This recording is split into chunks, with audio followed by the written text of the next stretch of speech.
Hey guys, it's EP here from Dream Cars for Less. I wanted to go over today my steering column. Um, this steering column was the original steering column in this car.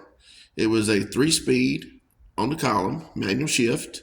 Um, this car, we have put a 350 turbo automatic in it, so we need an automatic steering column. Now you can go out and buy one for anywhere from $350 to $500, probably more even.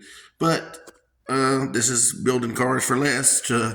We didn't want to spend any money, so what we done is we took this steering column and we already changed the pedal assembly to an automatic. We could have just removed the clutch off the straight shift, but we had the automatic out of the 4-door.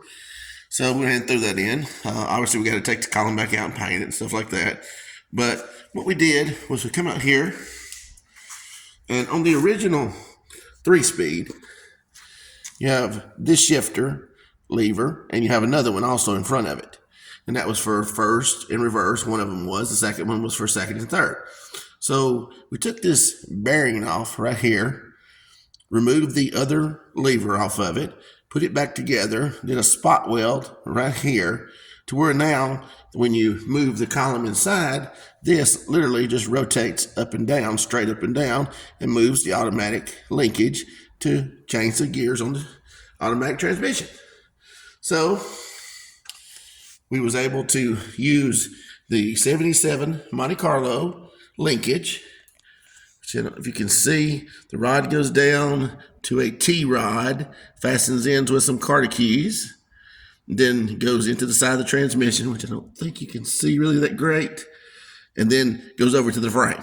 Now, it's just, I still do have to attach it to the frame, thinking maybe a small hole in the frame to where to set in, but one thing we did do was this rod right here, we turned it bottom side upwards. It was originally flipped over the other way, but it just fits better, shifts better this way. This right now moves up and down, moves the linkage like it's supposed to. Eventually, we are going to go back and put a automatic power steering gearbox on it. This is the original one right now, manual steering. Years ago, we used 605 gearboxes and cut it in half and used part of the 55 to make this, but now they make an aftermarket. It's like a 500 series. You can buy it for like $500-$600. I would suggest looking on eBay because I just noticed like a week or so ago on eBay, they're selling those boxes now for $230. So that's a really, really discounted price to save you some money on putting power steering. All it does is bolts directly on, has 2 power steering lines goes to it, and then you use a coupling steering column, and you have automatic power steering, put a tilt wheel in it, whatever you want to do. Also, as you can see, the dash was the gray part was the original dash, which was in decent shape still. So we took the bottom half out of the 4-door, the black part. We cut it right along the top seam so that it would basically sit in place where the other one goes. It's actually sitting on top of the other one right there. We cut the bottom half off and left a little bit sticking up so we could weld it to it. The original trim is going to cover up our wells, so there's not going to be a lot of body work having to be done to that. This was a factory 150 car, come with a radio delete plate, come with a cigarette lighter delete plate. I do have a AM radio out of a 55 we're going to put in it. Not going to be functional probably. Probably put a radio somewhere else in the car. But I just thought you might like to see my steering column and see what I've done to it. And it didn't cost me anything. And I was able to convert a 3-speed column into an automatic column. So if you would, please like, subscribe my videos. We'll go over, I'll tell you real quick, we'll go ahead and look at our floor pans more. We did buy the outer and inner rockers. We did buy 2 floor pans. We cut the toe board section out of the 4-door and installed it. You can see the seam where it's welded right there. Did have to do a little patchwork on it, but all this will be covered up by not undercoating probably, because undercoating has got to where it's so thin. I prefer now the bed liner spray. Then we'll put carpet on top of it, of course.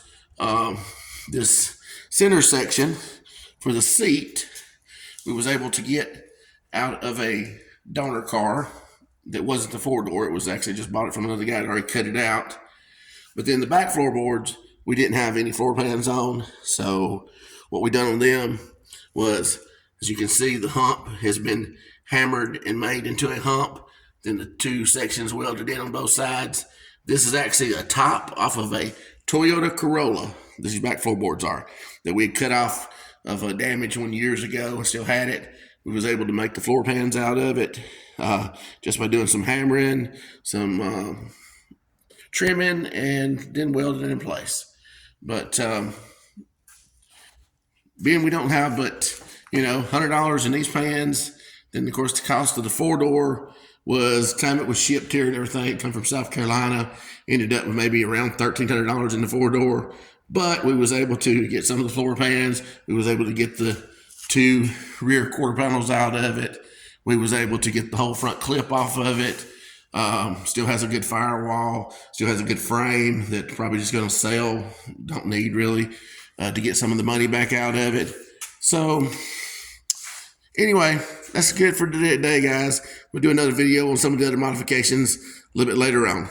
Please like, subscribe, and I hope to see you soon.